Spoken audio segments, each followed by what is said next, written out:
పెద్దపల్లి జిల్లా కేంద్రంలోని ప్రభుత్వ ఆసుపత్రిలో దారుణం చోటు చేసుకుంది. ఆసుపత్రి సెప్టిక్ ట్యాంక్లో పడ్డ మహబూబాబాద్ జిల్లా కొర్వి మండలం సుదనపల్లి గ్రామానికి చెందిన 8 సంవత్సరాల జాన్ వెస్లీ గత కొంతకాలంగా భవన నిర్మాణ కార్మికులుగా పనిచేస్తున్న బాలుని తల్లిదండ్రులు బాలుని పరిస్థితి విషమం కరీంనగర్ ఆసుపత్రికి తరలించారు. సూపరింటెండెంట్ నిర్లక్ష్యం వల్లనే బాలుడు సెప్టిక్ ట్యాంక్లో పడ్డాడని వెంటనే సూపరింటెండెంట్ని సస్పెండ్ చేయాలని బీజేపీ పార్టీ ఆధ్వర్యంలో రాజీవ్ రహదారిపై రాస్తారోకో నిర్వహించారు.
అరగంట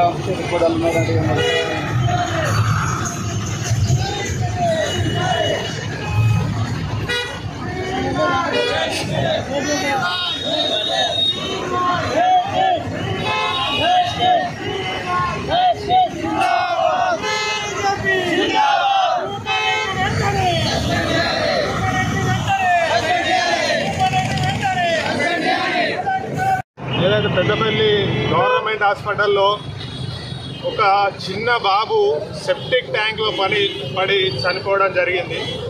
ఇది ఎంత నిర్లక్ష్యానికి ఇది దారి చూపుతుందంటే ఇంత పెద్ద జిల్లా హాస్పిటల్లో ఒక సెప్టిక్ ట్యాంక్